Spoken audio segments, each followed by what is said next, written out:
مجھے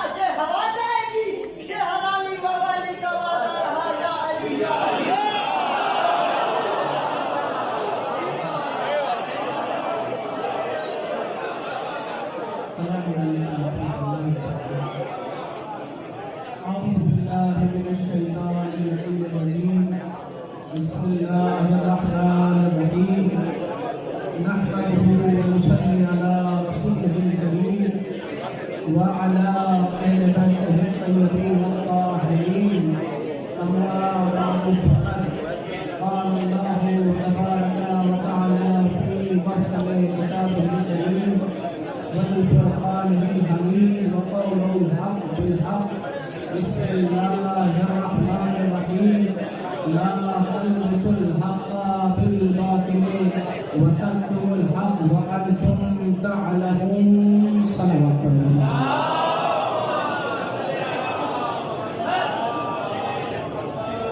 اولا اس جشن کی مبارکباد پیش کرتا ہوں،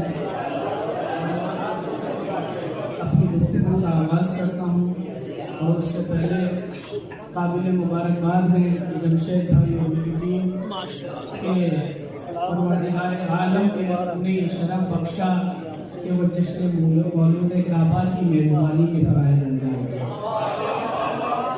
پروردگار عالم اپنی محکم کتاب میں اپنے نبی کو مخاطب کر کے ارشاد فرما رہا ہے یا ایھا المزمل قم اللیل الا قلیلا، اے مزمل رات میں کم کھڑے ہوا کرو، رات میں کم عبادت کیا کرو۔ آپ بہت دیر سے فضائل سن رہے ہیں، قسم خدا کی سب کچھ آپ سن چکے ہیں، بس جو میرے کشکول میں ہے وہ آپ کے سامنے پیش کر کے آپ اپنی گفتگو کو تمام کر رہا ہوں۔ اپنے نبی سے کیا ارشاد فرمایا یا ایھا المزمل قم اللیل الا قلیلا، اے مزمل رات میں کم کھڑے ہوا کرو، رات میں کم عبادت کیا کرو۔ قرآن میں آپ کو یہ تو مل جائے گا کہ نبی سے کہا ہے کہ رات میں عبادت کم کیا کرو، مگر کہیں نہیں ملے گا کہ اپنے نبی سے کہا ہو کہ ذکر علی کم کیا کرو، ذکر اہل بیت کم کیا کرو۔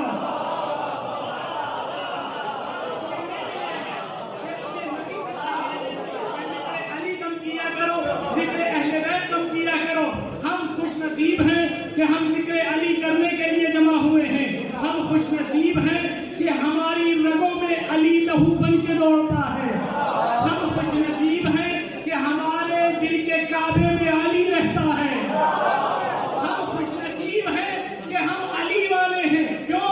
اس لیے کہ ابن حدید معتزلی فرماتے ہیں کہ جب میں کسی علی والے کو دیکھتا ہوں تو میرا دل چاہتا ہے کہ اسے جھک کے سلام کروں، جب میں کسی علی والے کو دیکھتا ہوں تو میرا دل چاہتا ہے کہ اسے جھک کے سلام کروں۔ کسی نے پوچھا کیوں؟ کہ اس لیے کہ اس کے دل میں علی رہتا ہے، اس کے دل میں علی رہتا ہے، علی حق ہے۔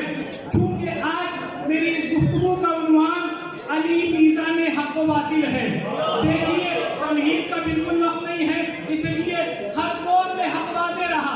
جناب آدم کے دور میں حق واضح تھا، جناب نوح کے دور میں حق واضح تھا، جناب ابراہیم کے دور میں حق واضح تھا، جناب موسیٰ کے دور میں حق واضح تھا، جناب عیسیٰ کے دور میں حق واضح تھا، یہاں تک کہ پیغمبر کے دور میں بھی حق واضح تھا۔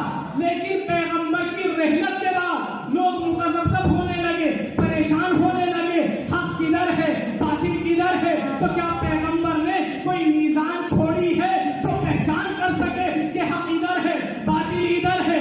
کیا کوئی ایسی ترازو ہے جو بتا سکے کہ حق ادھر ہے باطل ادھر ہے؟ تو پیغمبر نے 3 حدیثیں میں پیش کروں گا اپنی گفتگو میں۔ پہلی حدیث سنانے لگا ہوں کہ پیغمبر نے